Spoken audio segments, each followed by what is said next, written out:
Well, I'm back again. The team time trial has been and gone, and hopefully you've all had a chance to recover from it. We're heading over for race number 2 in the WTRL Zwift Racing League. This one is going to come to you from the Makuri Islands. I'm not sure if I've got that pronunciation right, but who cares anyway.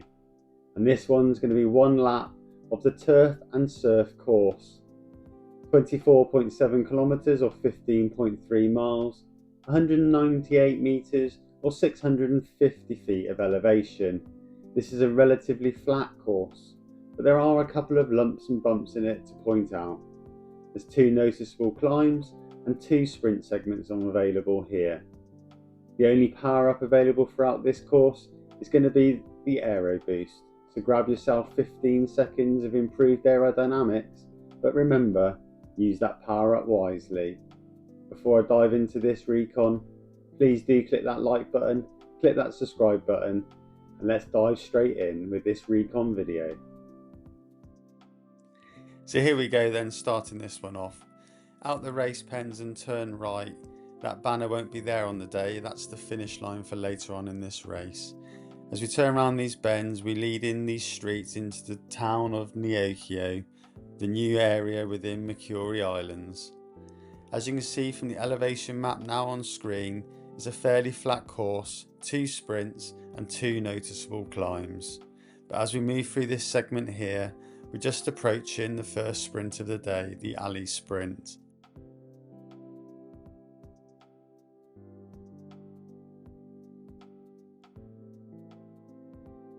This is a flat 0.5 kilometre sprint as you weave your way through the pedestrianised area here and back into the narrow streets to take that sprint banner. FTS and FAL points are available on both the sprints today, but I'll explain more about the race points later. As we continue through the streets of Neokyo, there isn't a lot really happening, so I suggest being near the front of your group, watching what moves happen and just following those wheels.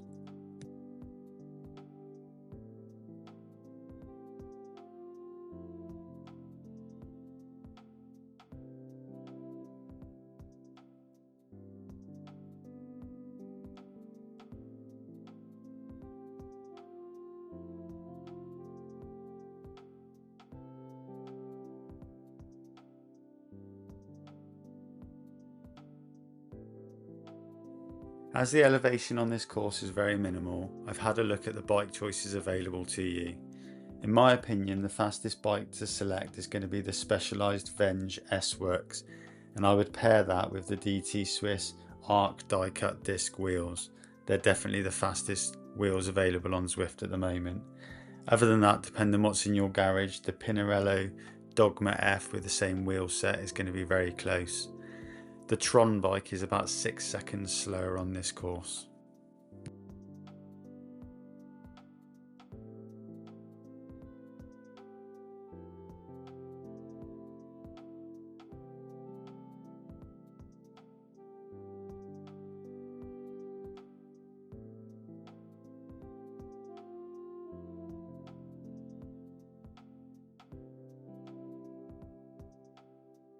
As we move along here now, the race is probably well established and the pace is probably very high.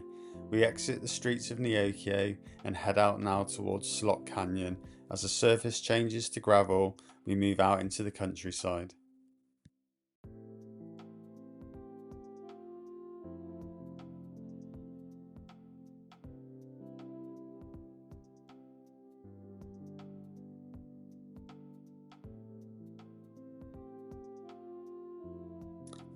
This is a nice descent to get within the pack and hold those wheels. You may be able to get a bit of respite in here and get a bit of your breath back before we get onto the flats of the beach.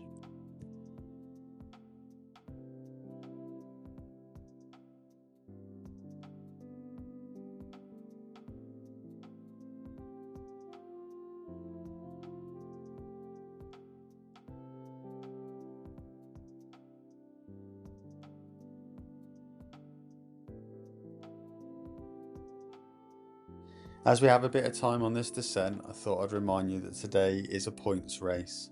The points on offer here are the first to cross the line, the FAL points. For the top 20 riders, 20 points down to 1 point. The fastest through segment, the FTS points, is available to the top 5 riders, scoring 10 points down to 2 points, respectively. Obviously, finishing points, the fin, and the bonus points, the PVPs, are available also. I've put it on screen for you to have a look at whilst we make this descent.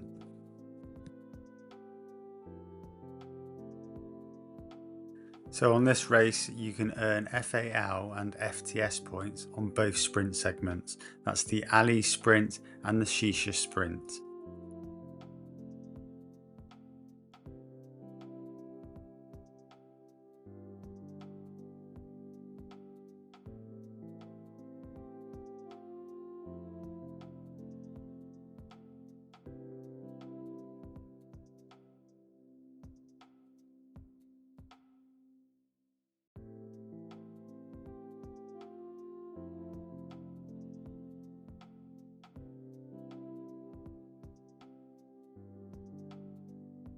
As you hopefully have made the most of the descent and the time on your flat, we cross over this bridge to take the right hand turn, which is about time to prepare your legs ready for the first climb of the day.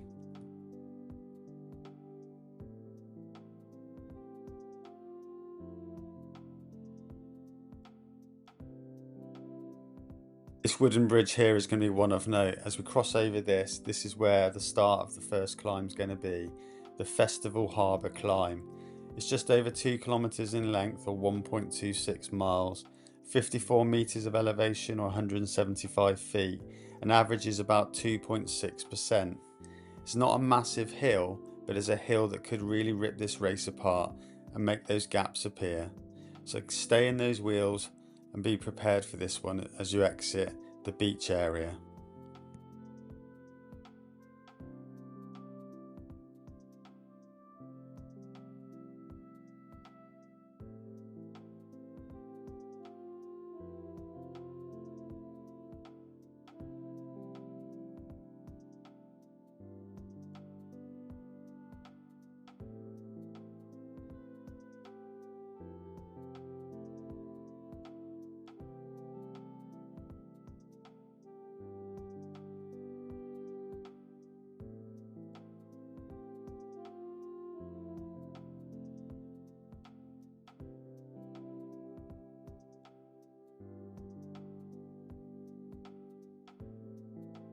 As you come through the shadow of this tree line, be prepared as you reach the top of this climb.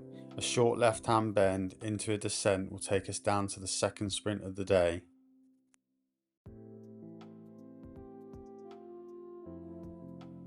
So as you see the waterfall to your right, we'll take the left-hand bend to start the Shisa Sprint, a 0.19 mile sprint of under 1% elevation. It's across the wooden bridge to take that sprint banner.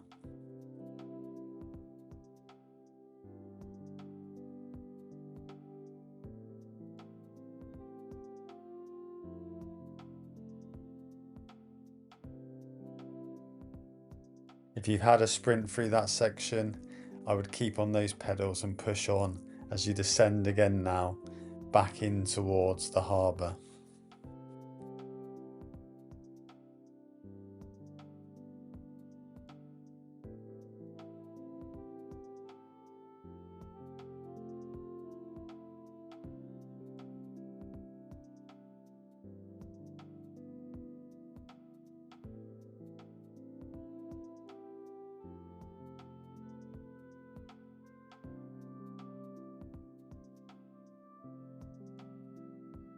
Here we are, making our way back across these wooden planks back onto the seafront and back to the harbour area, where it flattens out as we head back towards Slot Canyon for that final climb of the day.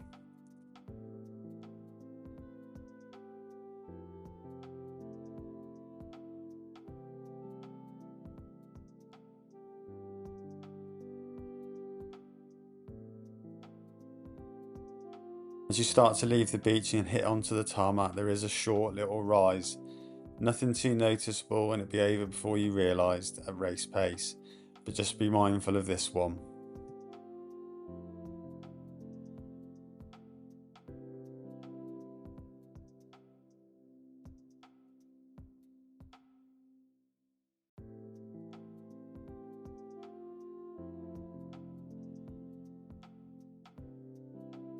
So it's time now to take in those final views and prepare yourself for that final climb.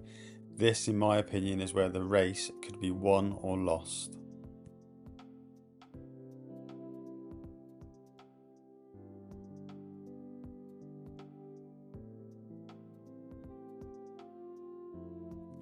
So here we go then, the Cavern Climb, 2 kilometers in length or 1.3 miles, elevation gain of 65 meters or 211 feet. Its average grading is 3%, and I really do believe this is where people will attack in your race and try and get that win. So hold those wheels, stay with the pack and make the move if you feel that you have the legs left for it. But this will take us to the top before the descent back towards the finish line.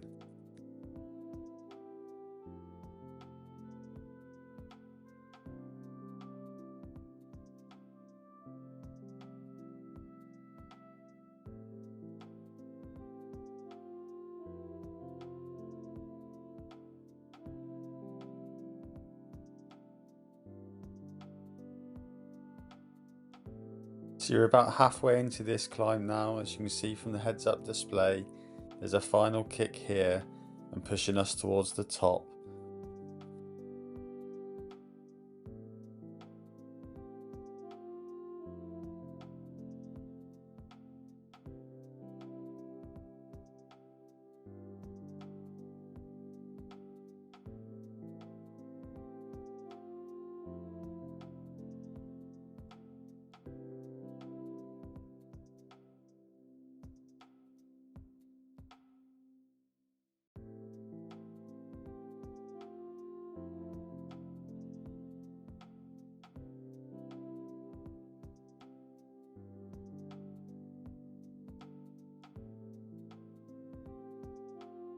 It's at this point here you might be able to grab your breath, get a bit of recovery in before you go again.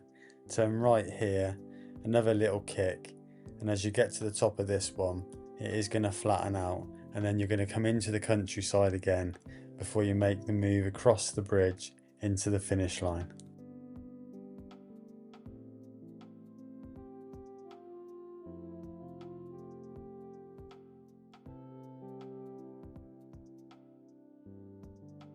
As you cross over this bridge, it's all going to come down to your sprint.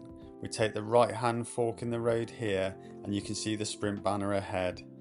You need to think about this wisely, where you're going to start your sprint from. I reckon some people will probably start just about now by the race pens and push on and empty their tank. If you've still got that power up that you've saved, use that aero boost now for that 15% aerodynamic boost over the finish line. Well, there you have it, my recon video of race 2 from the WTRL Zwift Racing League. Hopefully you're all looking forward to this one. Remember, get in those wheels, get amongst it, race hard and hopefully bring home that result for your team. Please do click that like button, click that subscribe button, and I'll see you on the next one.